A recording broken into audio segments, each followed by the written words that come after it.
욥기 강해 시작하겠습니다.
기도드립니다.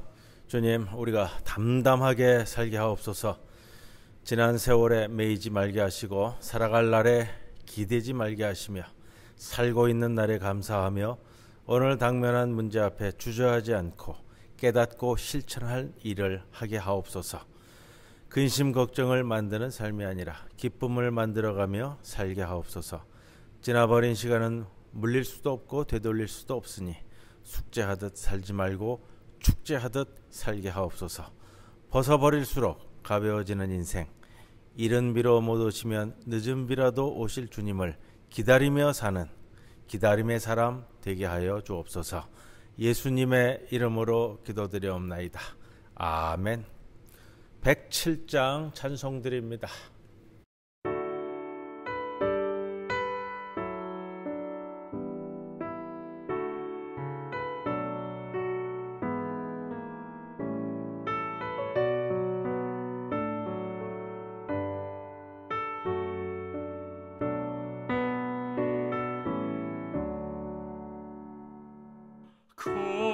거룩한 마음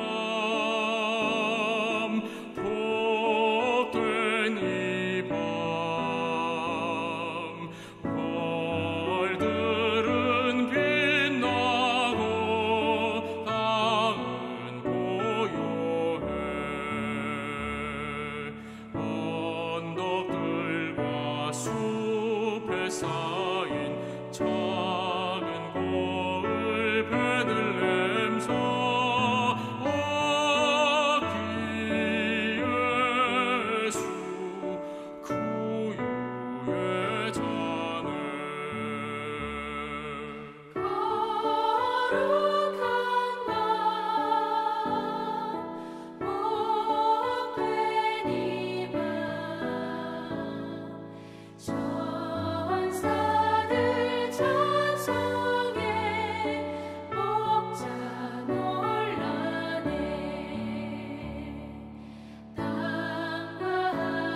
예, 오늘 욥기 강의 30번째 시간이고요. 25장 말씀으로 함께 합니다.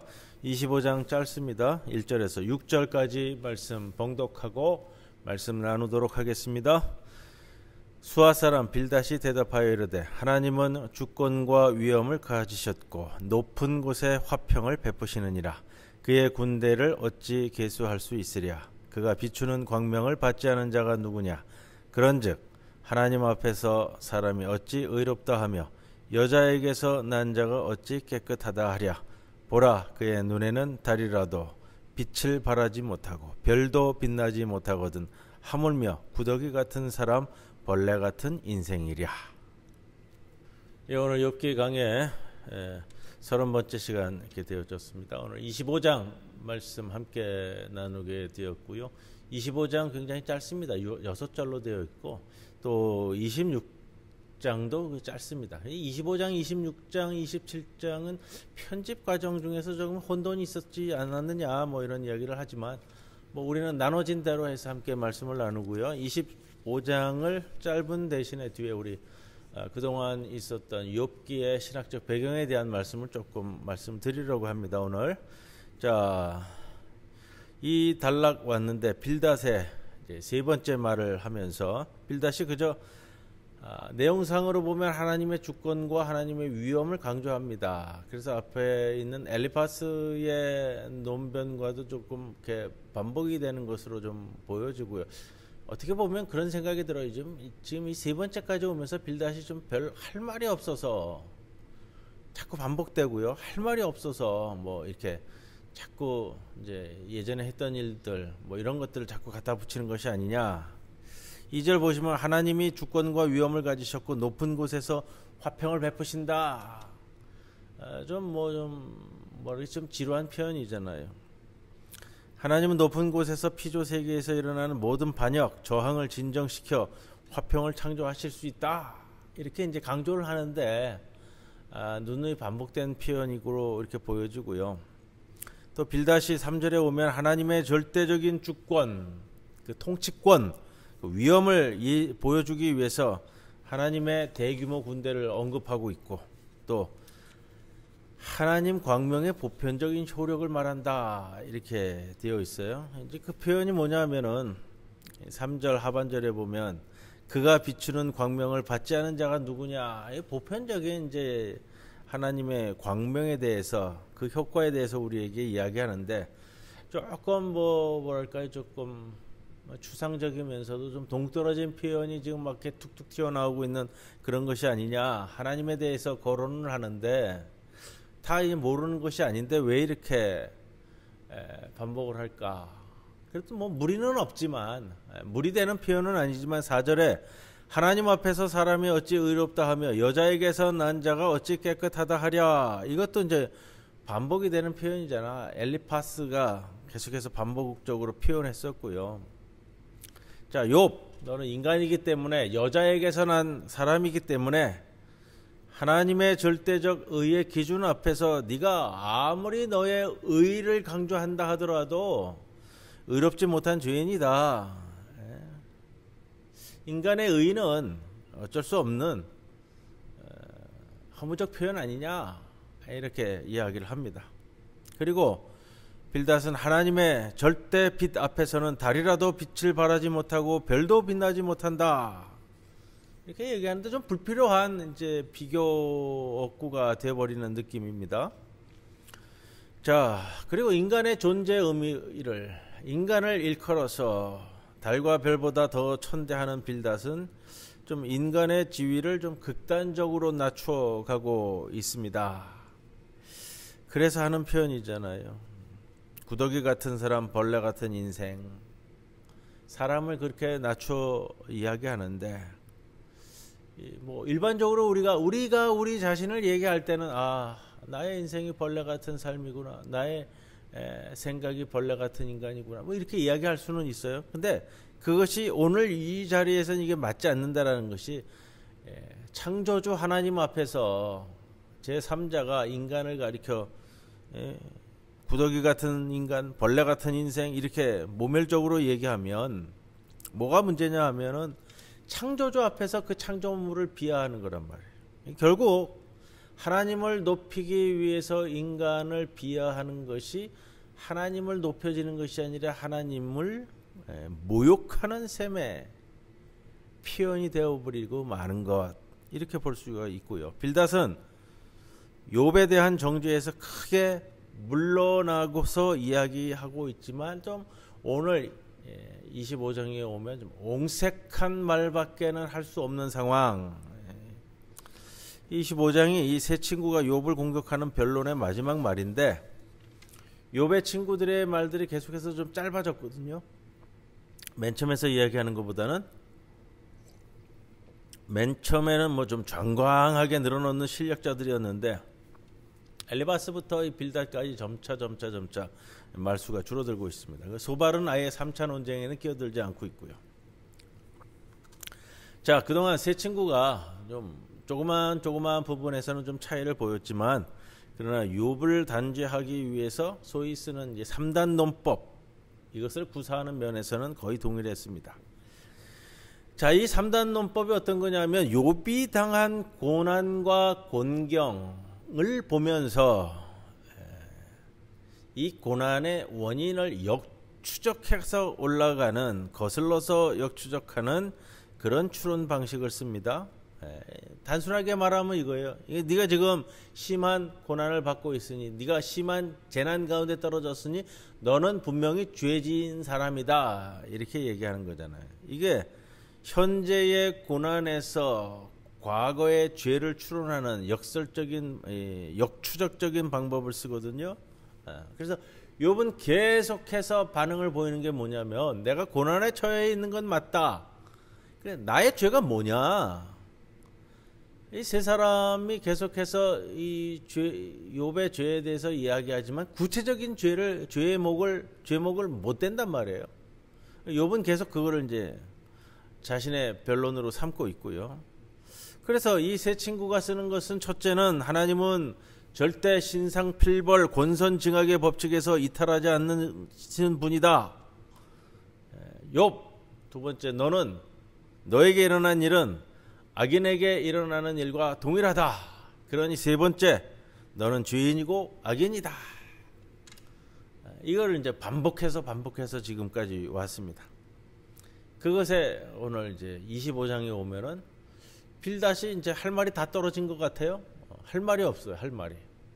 그래서 옹색하게 있는 것들을, 아마 이 욥기 기자가 그런 것들을 노리고 이 25장에 와서는 아예 뭐 6절 확 줄여가지고 옹색하게 말하는 것으로 끝내버리고 마는, 또 내용도 앞에 계속해서 반복된 내용들을 다시 좀 지지부진하게 반복하는 그런 내용 모습 볼 수가 있습니다. 자, 25장까지의 내용은 이렇고요. 자, 오늘 이 뒷부분의 시간은 추가적으로 바벨론 포로기의 신학 논쟁에 대한 것들을 조금 말씀을 드리려고 해요. 왜냐하면 바벨론 포로기의 이 신학 논쟁의 일부분이 우리가 지금 함께 말씀을 나누고 있는 욥기의 바탕이 되기 때문에, 당시 기원전 5세기, 6세기 제사장들이 가지고 있던 신학사상, 그리고 포로기에서 돌아온 이들의 어떤 절규에 맺힌 고민, 이걸 담고 있는 신학, 그리고 그들의 항변이 무엇인가, 이걸 살펴볼 수 있는데 욥기가 바로 그것을 담고 있단 말이에요. 거기에 대해서 조금 말씀을 드리려고 합니다. 자, 우리가 욥기를 이해하려면 유대의 멸망과 바벨론 포로기를 이해해야 합니다 라는 말씀은 제가 계속해서 반복해서 드렸고요. 그 바벨론 포로로 끌려가는 그 충격, 이스라엘은 선민이라고 그랬는데 하나님의 백성이 나라가 망해가지고 이방인 나라에 끌려갔다, 이해가 될 수 있느냐, 이런 차원에서 고민이거든요. 바벨론 유배, 바벨론 포로기가 당대의 사람들에게 굉장한 큰 충격이었고, 이 사람들에게 불러일으킨 7가지 반응이 있습니다. 7가지로 좀 요약을 하는데, 욥기는 그 반응 중에서도 또 일부분을, 뭐 한 가지만은 아닌 것 같아요. 몇 가지 반응을 기초로 해서 욥기가 저술되게 됩니다. 바벨론 포로기 초기에는 가나안 땅을 빼앗기고 바벨론 땅에서 죽도록 고생하는 이 소위 말하는 참회하고 자책하는 사람들의 신학이 주류 신학이 되어버렸습니다. 우리가 잘못했어. 하나님이 우리를 버렸다. 하나님의 말씀을 따르지 않아서 우리가 이 고난을 당한다. 이게 참회하면서 자책하는 이 주류 신학이에요. 이게 이 신학보다는 약하지만 비주류 신학으로 참회 자책 신학과 맞서는 사람들이 있었는데 그들이 바로 욥기 신학의 배경이 됩니다. 여러분, 누가 역사를 기록할까요? 역사를 기록하는 사람은 단순히 과거를 기록하는 것이 아니고요, 미래를 바라보기 때문에 역사를 기록하는 거예요. 미래가 있다고 가정하기 때문에 역사를 기록하는 거거든요. 신명기 역사서, 우리가 앞에서 제가 계속해서 반복해서 말씀드렸던 신명기 역사서는 이 바로 참회 자책 신학을 소유한 이들에 의해서 기록됐습니다. 그리고 신명기 역사서의 신학을 바탕으로 쓴 것이 구약 성경의 약 70% 가까이 되는 내용이에요. 참회 신학. 예레미야와 에스겔, 이런 포로기 예언자들은 이런 신학의 대표자들입니다. 돌이키라. 하나님의 말씀을 잘 따르면 복을 받고 말씀을 어기면 징벌을 받는. 네가 지금 고난 가운데 있으면 돌이키라. 욥기의 친구들이 계속해서 반복되는 표현이 바로 이제 그거고요. 이와는 조금 다른 반대의 입장이라고 하기는 좀 뭐예요. 그러나 또 다른 부류는 소위 말하는 고난 항변 신학, 고난에 대해서 항변하고 저항하는. 왜 우리가 이렇게 고난 당해야 됩니까? 우리가 과연 이렇게 그럴 죄를 졌습니까? 이거거든요. 예레미야 그 다음에 욥기의 이런 입장입니다. 시편 44편을 바로 이런 이 억울한 고난 항변의 신학을 나타내는 전형적인 시편이라고 얘기하는데, 혹 신학자들은 이 시편 44편 12절 이하의 말씀을 가지고 욥기가 드라마화해서 확대되어서 쓰여진 것이 아니냐, 이렇게까지 얘기합니다. 그 말씀을 한번 보면은 그 의미가 있는 표현인데, 시편 44편 12절 이하에 제가 조금 요약해서 봉독을 합니다. 주께서 주의 백성을 헐값으로 파시며 그들을 판값으로 이익을 얻지 못하셨나이다. 주께서 우리로 하여금 이웃에게 욕을 당하게 하시니 그들이 우리를 둘러싸고 조소하고 조롱하나이다. 주께서 우리를 뭇 백성 중에 이야기거리가 되게 하시며 민족 중에서 머리 흔듦을 당하게 하셨나이다. 나의 능욕이 종일 내 앞에 있으며 수치가 내 얼굴을 덮었으니 나를 비방하고 욕하는 소리 때문이요 나의 원수와 나의 복수자 때문이니이다. 이 모든 일이 우리에게 임하였으나 우리가 주를 잊지 아니하며 주의 언약을 어기지 아니하였나이다. 이렇게 진행이 되거든요. 근데 마지막 22절에 가면 우리가 종일 주를 위하여 죽임을 당하게 되며 도살할 양같이 여김을 받았나이다. 이렇게 진행이 돼요. 욥기의 이 감각과 거의 흡사하잖아요. 그래서 이 시편 44편을 드라마화해서 확대한 것이 욥기다. 이렇게 표현하는 것이 의미 있는 표현이 될 것 같습니다. 이런 입장이 구약 성경의 약 나머지 30%를 차지를 합니다. 이런 저항과 고난 항변의 신학이 참회 자책 신학을 대척점에 있는 것이 아니고요, 보완하는 것이다, 이렇게 보는 것이 좋습니다. 왜냐하면 신명기의 역사관 가지고서 해결되지 않는 부분들, 왜 의인이 고난당하여야만 하는가를 보완하는 것이 바로 이런 고난 항변의 신학이기 때문에 그렇습니다. 모든 사람이 죄책감을 동일하게 나누는 신앙은 옳지 않다라는 거예요. 포로로 끌려갔는데 정말로 예수님 말씀을 잘 안 따르던 이들도 있었던 것이 확실하지만 잘 따르던 이들도 있어요. 그런데 그 고통과 그 고난을 n분의 1로 나눠서 다 동일하게 감당하게 하는 것 옳지 않다 이거예요. 자, 바벨론 포로로 끌려갔다라는 이 전무후무한 역사적 고난 가운데에서 죄 없는 자들의 엄청난 희생을 강요하게 되는데, 죄 지은 자도 있지만 죄 없이 끌려가는 여인들, 어린이들, 굉장히 원통한 재난이잖아요. 욥기 안에는 바벨론 포로살이를 경험하면서 야훼에 대한 신앙 지조를 끝까지 지키려다 곤경을 초래한 고난받는 야훼의 종 이야기가 나오고요. 이사야서에서도 나오고요. 끝내 가나안 땅으로 되돌아오게 되는 바벨론 포로기, 이 귀한 포로들이 있었습니다. 유다 멸망과 바벨론 유배, 당시 이스라엘 사람들에게 7가지 반응을 촉발시켰다고 그래요. 7가지인데 7가지를 조금 살펴볼 겁니다. 첫째 반응은 이런 거예요. 다신 숭배로 돌아가자. 다신, 일신, 유일신이 아니고 다신. 이 입장을 가진 자들이 얘기하는 건 이거예요. 우리가 이 세상의 다른 신들은 다 배척하고 야훼 하나님 한 분만 예배할 것을 강조하다가 나라가 약해졌다. 신이 많으면 그 많은 신들이 우리가 이런 신이든 저런 신이든 다 보호해주고 지켜줄 것인데 야훼 하나님만 섬기다 보니까 이렇게 약해진 것이다. 이렇게 당한 것이다.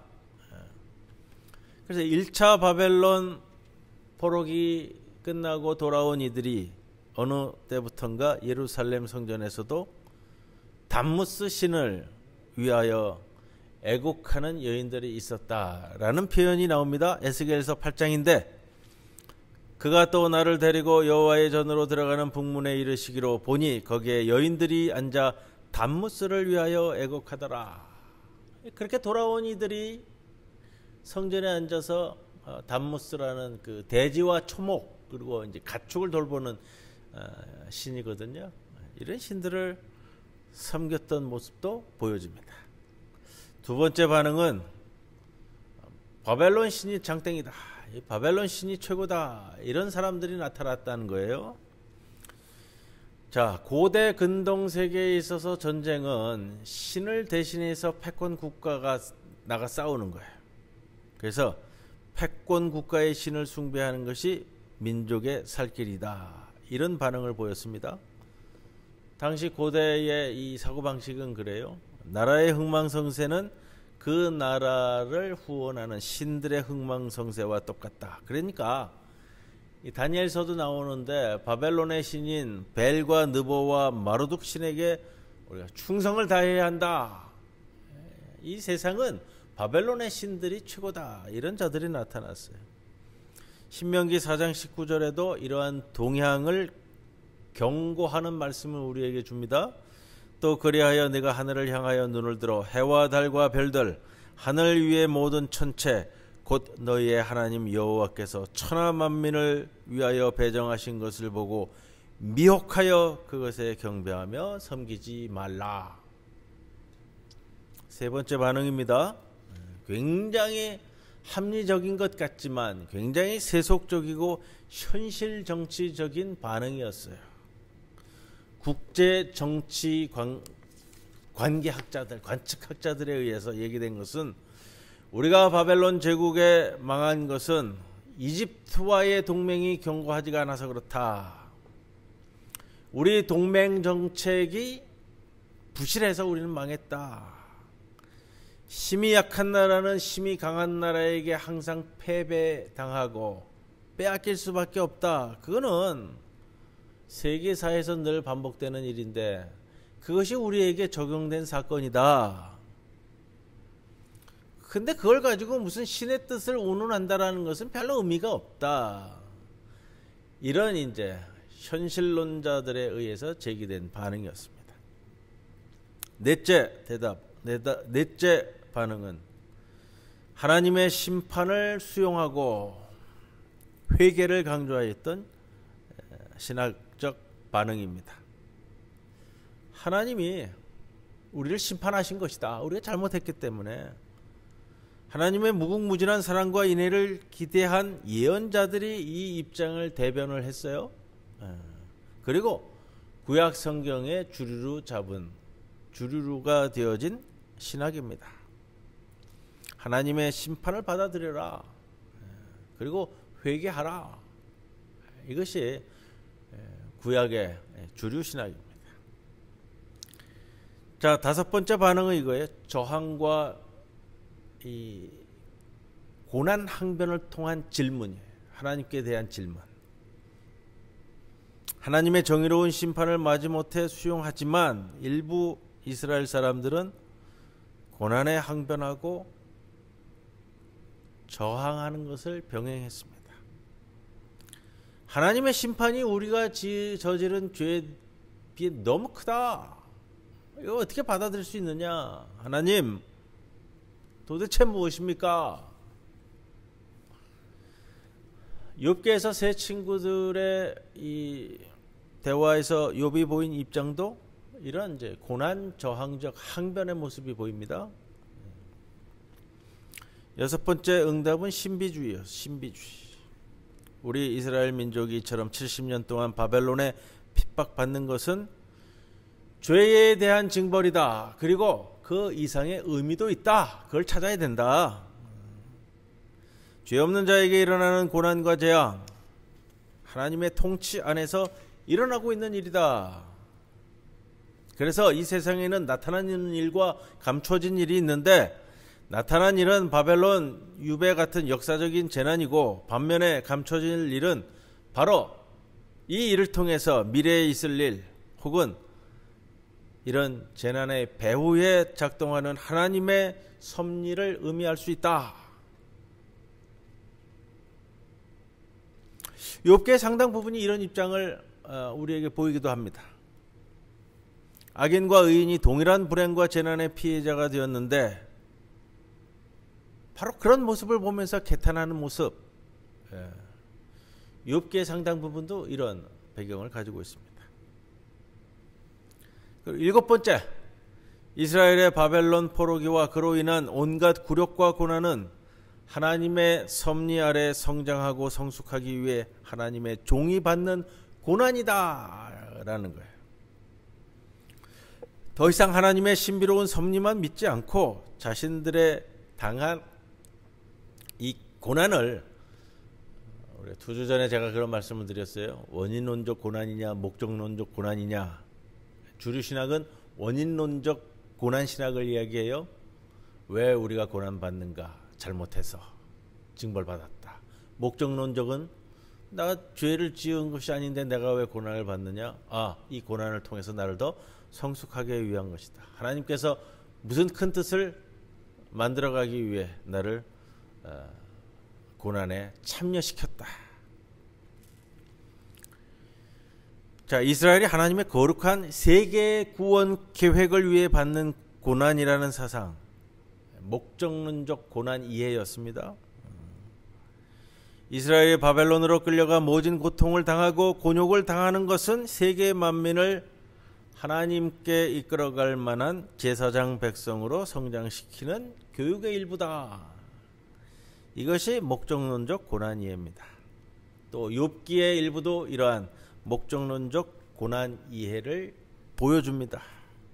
지난 시간에 나눈 말씀이 있잖아요. 24장에 고난의 초대라는 표현이 맞을 것 같은데, 욥이 동방의 의인으로 또 제일 부자로 살 때에는 보지 못한 것을 보고 저술하는 것처럼요, 바로 이 세상을 향해서 눈을 뜨고 그들과 연대시키기 위한 하나님의 목적, 이렇게 이해할 수 있단 말이에요.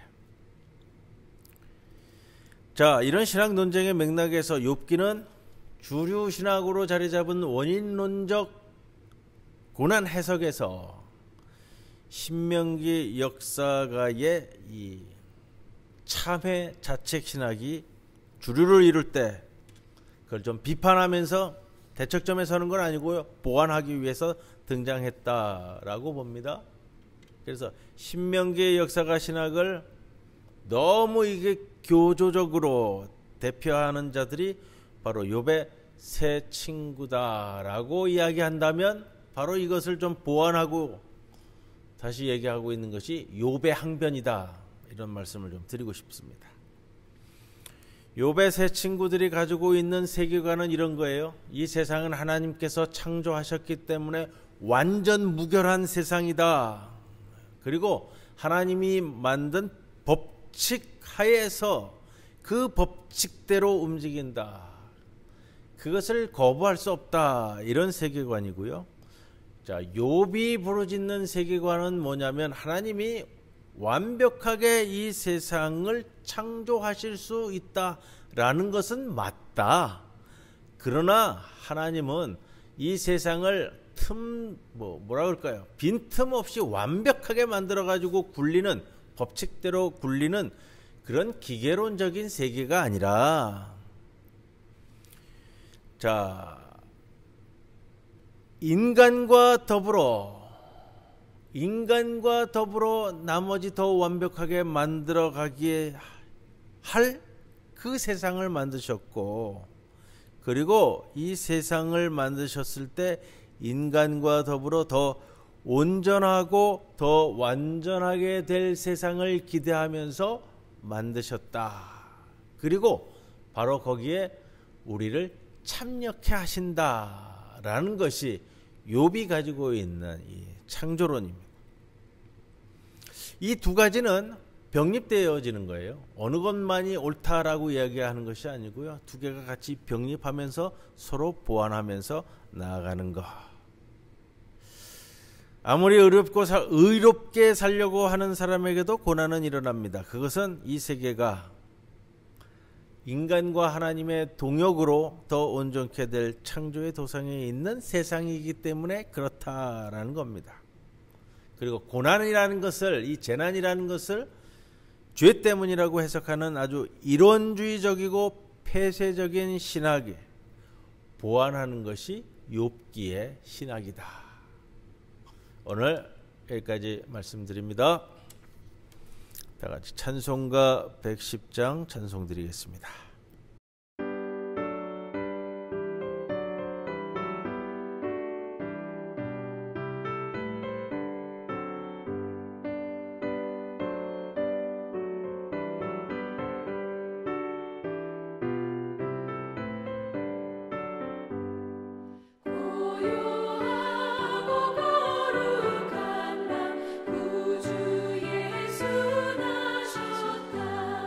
세상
주님 가르쳐 주신 기도로 함께 기도드립니다. 하늘에 계신 우리 아버지여, 이름이 거룩히 여김을 받으시오며 나라의 임하옵시며 뜻이 하늘에서 이루어진 것 같이 땅에서도 이루어지이다.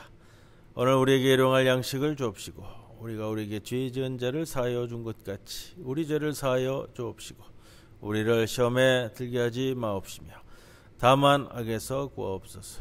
대개 나라와 권세와 영광이 아버지께 영원히 있사옵나이다. 아멘.